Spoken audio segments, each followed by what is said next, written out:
Since we entered this planet in the modern period, we have been educated to believe that dating is a normal part of life and that it is the primary way in which people find partners for long-term partnerships. That never even registered as a possibility in either of our minds. However, dating is the worst way to go about it, and it fails for the vast majority of people, both men and women. We've all joined the line thinking we're doing what's necessary to find a suitable long-term mate, but dating is actually the worst way to go about it. You have to realize that in the dating culture of today, women have more options than men do since men don't choose their relationships. Rather, men settle for what they can obtain from their partners in terms of both finances and emotions. Men, on the other hand, have the authority to coerce women into partnerships since they control the decision-making process regarding which men they will grant sexual access to their bodies. Males have always been the ones to bend the rules and put their lives on the line for their families and children. This has been the case for as long as men have been in control of relationships. Providing women with the option to take the initiative in the dating market has resulted in the current state of affairs, in which any woman can choose whether or not a guy will be a rapist by either giving him consent or, more recently, revoking consent after the fact. This has led to the current state of affairs, in which any woman can choose whether or not a guy will be a rapist, which is illegal, but I digress. Because there was no such thing as a date in the past, rather, individuals just courted one another. This is the most straightforward explanation. Dating is a relatively new phenomenon when contrasted to the practice of courtship. When women no longer required the protection of their fathers and husbands and began to be courted in public, the authorities, parliamentarians, and civic leaders became alarmed. Women were no longer at risk of being assaulted. This information comes from a piece that was published in the New York Post on the fascinating history of how courting evolved into dating. Weigel refers to it as turning a trick when women go on dates with men and let them pay for the meal or drinks. I believe the essay will be of great benefit to you. I encourage you to read it. If you look back, you'll notice that dating resulted in more negative effects than positive ones for society, and that our ancestors were justified in their concerns regarding the destiny of our species. By gaining an understanding of the significant differences that exist between courtship and dating, we may better appreciate why the concept of dating was doomed to fail from the very beginning. Through the lens of this post, let's investigate the similarities and differences between courting and dating. The objective of courtship, according to this view, is to deepen the emotional links between potential spouses in order to enable the partners to more precisely plan their future together. Responsibility and commitment are really important. You are making a commitment to surrender to the will of God as you search for a partner for the rest of your life. Dating, on the other hand, offers very little opportunity for a long-term commitment of any kind. Before getting married, it is important to develop a strong connection with one another and get to know each other on a deeper level through courting. Dating is not for people who are serious about committing and having a meaningful long-term relationship. Rather, it is a numbers game played in the hope that one of the people dating will be able to hold down a job.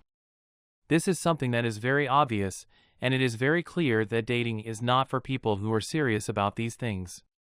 Therefore, dating is a strategy that is built on the hope of finding happiness in the future.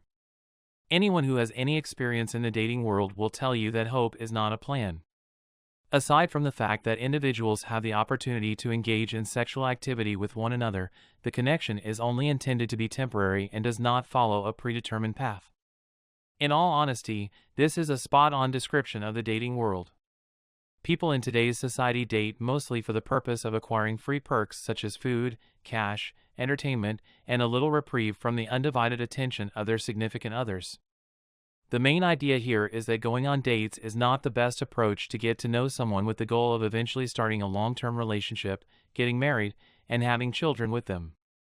On the other hand, dating is focused entirely on the here and now for both of the persons involved in the interaction. Let's take a look at the most significant issues with the concept of dating and the reasons why it's eventually doomed to extinction now that I've outlined the fundamental reasons why dating was doomed from the beginning. To begin, there is a significant imbalance in the dating market, which is one of the primary reasons for the industry's overall lackluster performance. The majority of you who are watching this on YouTube have probably already been exposed to the 80-20 rule and the 90-10 rule. According to the 80-20 rule, women only want the top 20% of men, and according to the 90-10 rule, women only want the top 10% of men. Both of these rules can be found on YouTube. I will explain everything in detail for you so that you may understand the bigger picture and realize why all of this is significant. A marketplace is where customers go to make purchases, thus the primary factors at work there are supply and demand. Customers go there to buy things. The same line of reasoning applies to romantic relationships.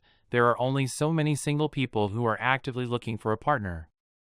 Monogamy, on the other hand, is a practice that makes perfect sense in an ideal society in which half of the population is male and the other half is female. Monogamy is used as an example because it shows that in theory, everyone would have access to a mate on an equal basis.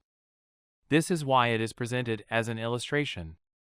However, as humans, we do not practice monogamy, rather, we are polyamorous, which means that we have and maintain relationships with a number of different people at the same time. On the basis of this information alone, some persons would be eliminated from the dating pool. However, in practice, this is by no means the case.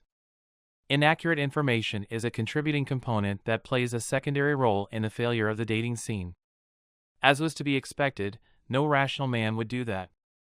If at any point in your life you consider the possibility of believing all women, I will never feel sorry for you, regardless of what happens to you. When it comes to dating, women frequently give men the idea that they are not what they appear to be. As a consequence of this, they discuss aspects of their personal lives that, had the male been aware of them, most likely would have led him to end the relationship with the female. The argument that my history shouldn't matter is even a thing because accountability is a woman's kryptonite. Women desire the freedom to behave as they please without fear of being judged or excluded from opportunities, and this argument exists because women want this freedom. For a man who is serious about being with a woman for the long haul and doesn't want any shocks along the way, having this information can be the deciding factor in whether or not they continue their relationship. If a buyer is considering purchasing a car from a seller but decides not to go through with the transaction after obtaining incorrect information about the vehicle, the seller is guilty of engaging in fraudulent activity. If the customer knows the whole story, there is no reason why he shouldn't be angry with the seller when the automobile starts acting up. As a result of this, he was taken aback when he saw that the price for the repairs came to a far higher sum than he had anticipated. It is the same in romantic relationships. Women would go to great lengths to deceive their partners, selling them on an idealized image of themselves when, in reality, he would have left them for good if he had known the whole truth about them.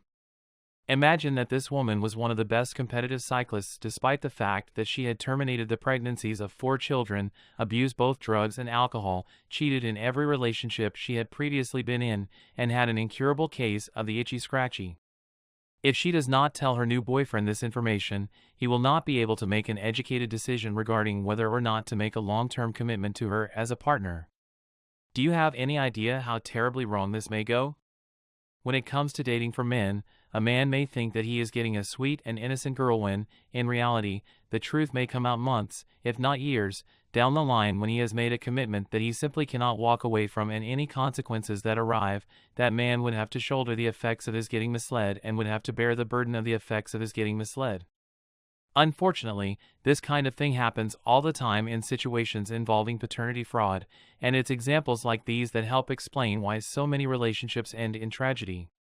There is a significant gap between putting your best foot forward in an effort to market yourself and outright lying to someone in order to gain an advantage. Putting your best foot forward in an attempt to promote yourself is not the same thing as lying.